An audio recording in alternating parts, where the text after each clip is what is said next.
नमस्कार. आजच्या एपिसोडला जर मी शॉर्टमध्ये एक्सप्लेन करायला जाऊ तर इकडे तुळजाईने सगळ्या गावकऱ्यांची आणि सगळ्या भक्तांची मदत केलेली असते.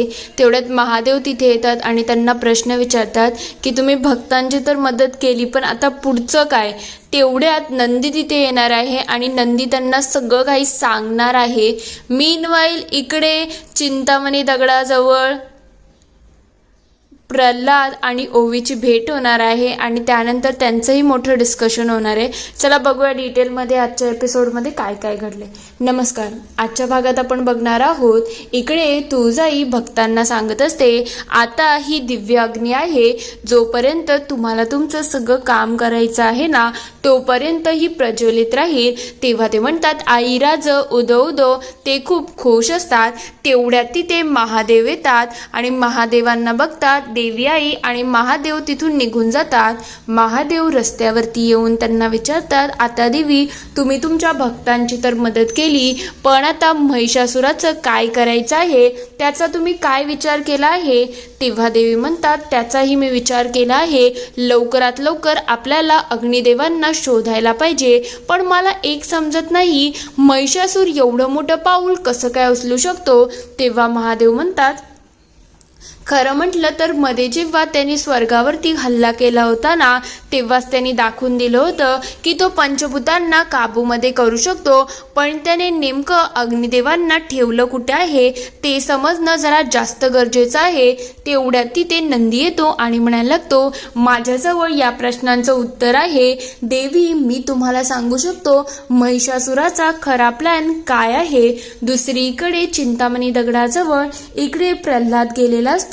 तो मनोभावे देवीची पूजा करतो आणि म्हणायला लागतो देवी आई गावावरती जे काही संकट आलं आहे ना त्याच्यामधून त्यांना बाहेर काढ, लवकरात लवकर याच्यातून मार्ग मिळू दे. तेवढ्यात त्याला मागून कोणीतरी येण्याची चाहूल लागते आणि प्रल्हाद घाबरलेला असतो, पण ते अजून कोणी नसून ओवी असते. ओवी त्याला विचारते काय रे तू इथे काय करतोय, म्हणजे तुझ्या घरच्यांना तर आवडत नाही ना.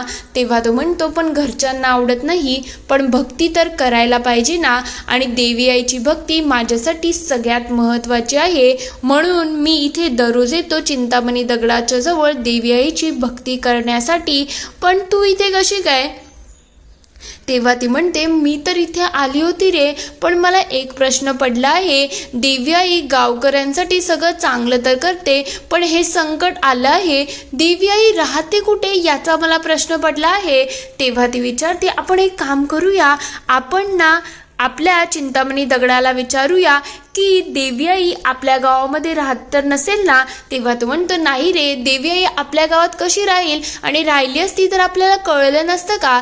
तेव्हा ती म्हणते देवी आई रूप बदलून सुद्धा राहू शकते. मला तर तेच वाटते आपण एक काम करू, चिंतामणी दगड कधी खोटं बोलत नाही याला विचारूया नेमकं प्रकरण काय आहे. ते लगेच चिंतामणी दगडासमोर उभे राहतात आणि म्हणलं लागतात चिंतामणी दगडा आम्हाला सांग की देवी आई वेषांतर करून गावामध्ये तर राहत नाही ना.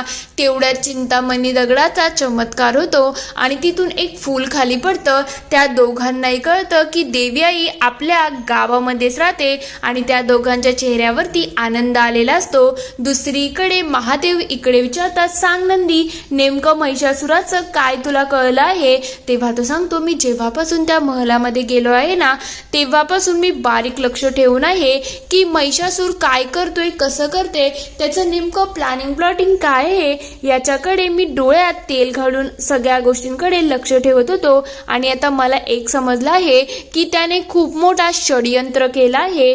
तेव्हा महादेव विचारतात काय षडयंत्र केलं आहे आणि नेमकं घडलं तरी काय आहे ते तू आम्हाला सांगतो का. तेव्हा तो म्हणतो मी एवढं ऐकलं आहे की त्याने कपिला त्या गुफेमध्ये जाऊन स्वतःची पूर्णपणे कुंडली बदलली आहे आणि त्या कुंडलीच्या हिशोबामध्ये त्याच्यावरती जय विजय योग सुद्धा आला आहे.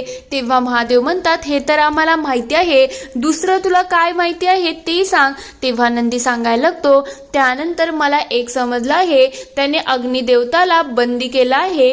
तेव्हा देवी म्हणतात हे कसं काय शक्य आहे, तो असं कसं काय करू शकतो आणि कुठे ठेवला आहे.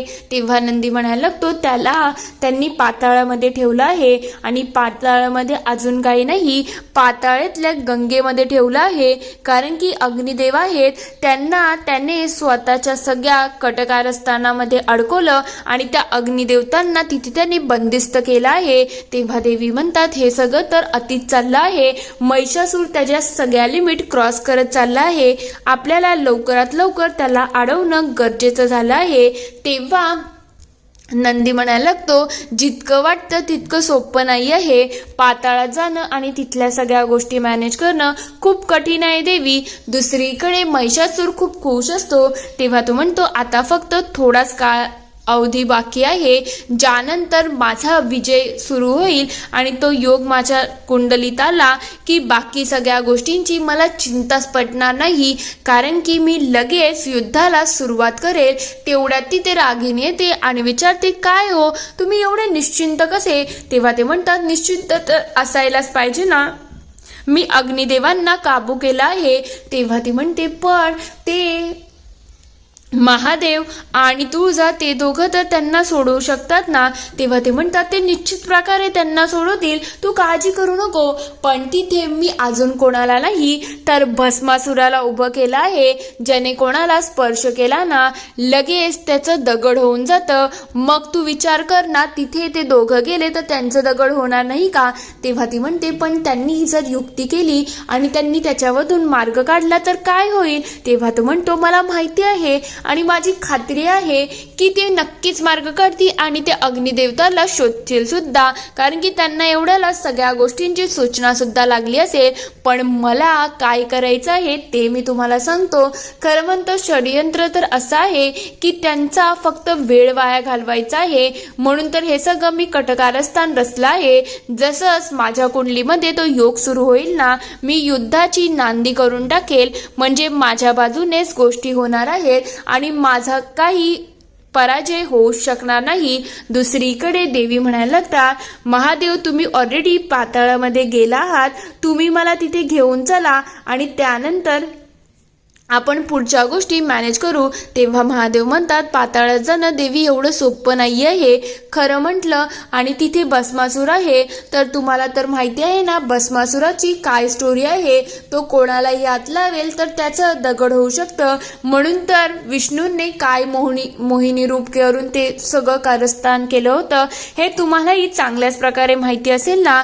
तेवढ्यात नंदी महाराज म्हणायला लागतात, आम्हाला माहिती तर आहे, पण पुन्हा एकदा महादेव तुमच्या तोंडाने ऐकायचं आहे. महादेव स्टोरीला सुरुवात करतात. इकडे भस्मासूर मस्त बसलेला असतो, त्याच्यासमोर मांस असतं आणि तो मांस खायला जाईल. तेवढ्यात त्या गोष्टीला हात लावेल तर दगड होऊन जातो आणि तो चिडून ते तिथून फेकून देतो. तेवढ्यात तिथे महादेवांनी सांगितल्याप्रमाणे तुळजाई वेषांतर करते आणि ती एक बाईचं रूप घेते. एकदम मनमोहक अशी ती स्त्री झालेली असते. तेवढ्यात भस्मासूर तिला बघतो आणि म्हणतो, काय देवी तुम्ही इकडे कसं काय? तेव्हा ती म्हणते, मी माझ्या नवऱ्याला शोधता शोधता इकडे आली आहे. खरं म्हणजे माझे पती कुठेतरी हरवले आहेत आणि मला त्यांचा शोध घ्यायचा आहे. तेव्हा तो म्हणतो, तुम्ही खरंच योग्य जागेवरती आला आहात. आता तुमच्या पतीला विसरा आणि मलाच पती समजा. तेव्हा ती म्हणते, असं कसं काय? माझे पती क्रोधित होतील. तेव्हा तो म्हणतो, तसं नाही होणार, मी खूप पराक्रमी आहे. मी ज्याला कोणाला हात लावेल ना त्याचं पाषाण होऊ शकतं आणि तुमच्या बाबतीत सुद्धा हेच होऊ शकतं. म्हणून तुम्ही माझा स्वीकार करा. तेव्हा ती म्हणायला लागते, अच्छा असं आहे का? तुम्ही एवढे पराक्रमी असाल तर मी तुम्हाला एक चॅलेंज देते. जर तुम्ही त्या चॅलेंजमध्ये विजयी झाला तर मी तुमचा पती म्हणून स्वीकार करेल. हे ऐकल्यानंतर भस्मासूर खूप खुश झालेला असतो. दुसरीकडे महादेव म्हणतात, जसं विष्णूंनी त्यांना त्याच्या युक्तीने अडवलं होतं तसंच मोहिनी अवतार घेऊन आता तुळजाई सुद्धा या सगळ्या गोष्टी करणार आहेत. त्यांची स्टोरी पुन्हा सुरू होते. इकडे मोहिनी म्हणायला लागते, मी जसं काम करेल तसं तुम्ही करायचं आहे. मग मी मानेल की तुम्ही माझा प्रती होऊ शकता. लगेच तो त्यांच्या तालावरती नाचायला सुरुवात करतो. इकडे महादेव म्हणत असतात, जसं विष्णूने त्यांना आपल्या मोहिनी अवतारामध्ये स्वतःवरतीच अडकवलं होतं तसंच काहीतरी आता सुद्धा होणार आहे. तेवढ्या ते स्वतःवरती नियंत्रण ठेवणं विसरून जातात आणि इकडे डान्स करायला सुरुवात होते. इकडे देवी खूप छान आणि सुरेख डान्स करत असतात. त्यांना बघून बघून भस्मासूर सुद्धा खूप छान डान्स करत असतो. तेवढ्यात इकडे महादेव म्हणायला लागतात, पण इथेच त्याची खूप मोठी चूक झाली आहे, कारण की तो सगळ्या गोष्टीमध्ये वाहत गेला आणि त्या वाहण्यामुळे तो स्वतःलाही विसरून गेला की देवी आता स्वतःच्या डोक्यावरती हात ठेवणार आहे. देवी जसं स्वतःहून पुढे पुढे जात होत्या आणि त्यांनी त्यांच्या डोक्यावरती हात ठेवला, तसाच भस्मासुराने सुद्धा तो हात ठेवला. इकडे देवी गोल गोल गोल गोल चक्राघात केला आणि भस्मासुर एकदम असा नायनाट झाला होता. तो तेवढ्यात म्हणतो, तू मला फसवलेला आहे. ते सगळं करता तो तिच्या जवळ जाईल, ते बघता तो पूर्णपणे पाषाणामध्ये परिवर्तन झालेला असतो. हे झाल्यानंतर महादेव तिथे प्रगट होतात आणि म्हणतात, देवी तुम्ही तर पूर्णपणे विष्णूंची स्टोरी कॉपीज केली. तेव्हा ते म्हणतात, मग याने स्वतःच्या कर्मानेच हे सगळं बोलून घेतलं होतं. त्याला मी सांगितलं होतं मी परस्त्री आहे, पण तरीसुद्धा त्याला त्याचा मोह आवरला नाही. त्याच्याचमुळे त्याला त्याच्या कर्माची शिक्षा मिळाली आहे. आता याच्याकडे लक्ष न देता आपल्याला पुढे सरसावायला पाहिजे. ते दोघं लगेच पुढे जायला लागतात. तर दुसरीकडे इकडे महिषासूर आणि दैत्यगुरु दोघंही त्या जागेवरती पोचलेले असतात. तेव्हा दैत्यगुरु म्हणतात, हेच महादेव आणि तुळजाने रचलेलं स्तंभ आहे आणि काळचक्र आहे. तेव्हा तो म्हणतो, त्यांना काय वाटलं अशा छोट्या मोठ्या ट्रिकमधून हे सगळे त्यांचा प्लॅन यशस्वी करू शकतील का? तेव्हा ते म्हणतात, आपण सुद्धा कारस्थानच केलं आहे, पण आपला प्लॅन खूप जोरदार आहे आणि तोपर्यंत त्यांना मला वाटत नाही की गोष्टी त्यांच्या बाजूने घडू शकतात. तेव्हा तो म्हणतो, आता तर खरंच खूप कमी अवधी राहिला आहे, लवकरच आपल्याला आपल्या गोष्टी करता येतील. तेव्हा दैत्यगुरु म्हणतात, यावेळेला विजय आपलाच होणार आहे आणि आपणच खूप छान प्रकारे हे सगळं करूया. दुसरीकडे पाताळामध्ये इकडे महादेव आणि तुळजाई पोचलेल्या असतात. तेव्हा महादेव म्हणायला लागतात, हीच आहे पाताळगंगा आणि याच पाताळगंगेमध्ये आपल्याला आपल्या अग्निदेवतांना शोधायचं आहे. देवी आणि महादेव थोडेसे टेन्शनमध्ये आलेले असतात. इथे हा एपिसोड संपतो. पुढील भागात आपण बघणार आहोत महादेव आणि देवींनी इकडे अग्निदेवतांना शोधलेलं असतं. तेवढ्यात देवी त्या पाण्यामध्ये पाय ठेवायला जाईल, पण महादेव त्यांना अडवतात आणि म्हणतात, थांबा जरा, घाई करू नका. तेवढ्यात इकडे दैत्यगुरु म्हणायला लागतात, चल आता महिषासुरा, तुला युद्धाची नांदी पुकारायला पाहिजे आणि युद्धाची घोषणा करायची सुरुवात कर. तो लगेच तिथे शंख वाजवायला सुरुवात करतो आणि युद्धाची नांदी सुरू होते. हे बघता आदिशक्ती, ब्रह्मदेव आणि सगळ्यांनाच काळजी वाटत असते. तर दुसरीकडे महिषासूर खूप चिडलेला असतो की आता आपल्या बाजूने सगळं होईल, कारण की त्याचा योग सुरू झालेला असतो. दुसरीकडे देवी आणि महादेवांची काळजी वाढलेली असते. इथे हा पूर्ण एपिसोड संपतो. आता खरं म्हणजे देवींनी खरंच अग्निदेवतांना पहिले सोडवलं असेल की नंतर, तुम्हाला काय वाटतं ते मला कमेंटमध्ये नक्की कळवा. व्हिडिओ आवडला असेल तर लाईक, शेअर, सबस्क्राईब करायला विसरू नका. Thank you for watching.